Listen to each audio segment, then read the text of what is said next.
India's 24 में अभी तक जो हम लोग सीख चुके हैं that is related party is a person.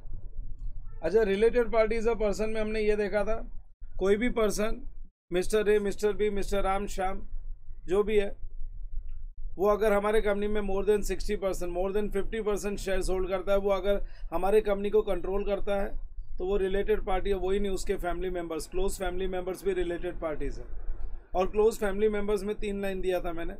Close family members में मैंने बताया था स्पाउस, चिल्ड्रन, ब्रदर, सिस्टर, फिर उसके बाद में parents and spouse parents and domestic partner and dependents of domestic partner. So वो लोग भी रिलेटेड पार्टीज हो सकते हैं। लेकिन अगर कोई पर्सन का सिग्निफिकेंट इन्फ्लुएंस है, सिग्निफिकेंट इन्फ्लुएंस का मतलब है more than 20%, means 20%, more than नहीं, 20% से लेके 50% तक की शेयर होल्डिंग अगर कोई कंपनी में है तो वो अपना सिग्निफिकेंट इन्फ्लुएंस है। तो कोई पर्सन का अगर एक्स लिमिटेड में, मिस्टर राम का, मिस्टर ए का अगर एक्स लिमिटेड में 20 से 50% का शेयर होल्डिंग है, वोटिंग पावर है, तो उसका सिग्निफिकेंट इन्फ्लुएंस है। और वो एक्स लिमिटेड के लिए मिस्टर ए जिसका सिग्निफिकेंट इन्फ्लुएंस है, वो और उसके फैमिली मेंबर्स रिलेटेड पार्टीज है। मिस्टर में ए और मिस्टर बी दोनों मिलकर एक जॉइंट वेंचर फर्म बनाते हैं, जेड लिमिटेड। ए और बी मिला के बनाते हैं जेड लिमिटेड। तो ये जेड लिमिटेड कंपनी के पॉइंट ऑफ व्यू से, क्योंकि हम लोग हमेशा जो देखेंगे ना, किसके पॉइंट ऑफ व्यू से देखेंगे, because India is applied on companies, not mister A, mister B. So from Z limited point of view, A और बी दोनों रिलेटेड पार्टीज है जेड लिमिटेड के लिए। जेड लिमिटेड के रिलेटेड पार्टी में mister A भी आएगा, जेड लिमिटेड के रिलेटेड पार्टी में mister B will also come, because mister A और बी दोनों जॉइंटली कंट्रोल कर रहे हैं। लेकिन ए और बी आपस में एक दूसरे को कोई कंट्रोल नहीं कर रहे। को ventures are not related parties, ये भी मैंने सिखाया था।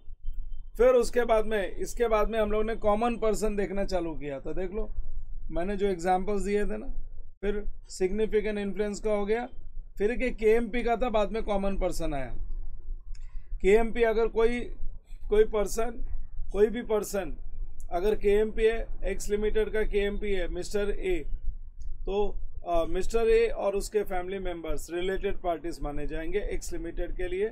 लेकिन अगर एक्स लिमिटेड होल्डिंग कंपनी है, उसका कोई केएमपी है, तो वो एक्स लिमिटेड के सब्सिडरी कंपनी का भी रिलेटेड पार्टी माना जाएगा। ये हमने पॉइंट नंबर 5 में किया था कि related party KMP of holding parent company will be related party of subsidiary company. और उसके बाद में हमने कॉमन पर्सन देखा था कि कॉमन पर्सन 2 जगह पे कॉमन है, लेकिन वहाँ पे इम्पोर्टेंट यही था कि कॉमन एलिमेंट का कोई भी एक जगह पे कंट्रोल होना चाहिए, कोई भी एक जगह पे उसका कंट्रोल होना चाहिए।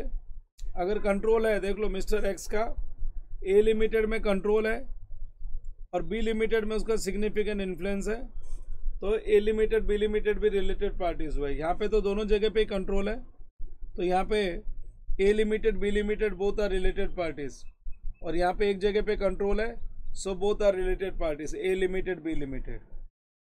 लेकिन अगर एक जगह पे भी कंट्रोल नहीं है ना, तो फिर वो केस में A limited B limited related parties नहीं बनेंगे। यहाँ पे देखो A limited B limited related parties नहीं है, क्योंकि इधर भी केएमपी, इधर भी केएमपी। यहाँ पे भी A limited B limited related parties नहीं है, बिकॉज इधर भी केएमपी और इधर सिग्निफिकेंट इन्फ्लुएंस। यहाँ पे दोनों में सिग्निफिकेंट इन्फ्लुएंस एफ में, तो एक जगह पे कंट्रोल होना जरूरी है। This is what we have covered in last class. Last class में हम लोग ने ये कवर किया था। अभी आज के लेक्चर में हम लोग इसके आगे बढ़ जाएंगे। If related party is an entity, if related party is an entity, ये हमारा डिस्कशन अब चलेगा। इसके पहले का जो डिस्कशन है मैंने पूरा समराइज करके तुमको दे दिया। I have summarised everything.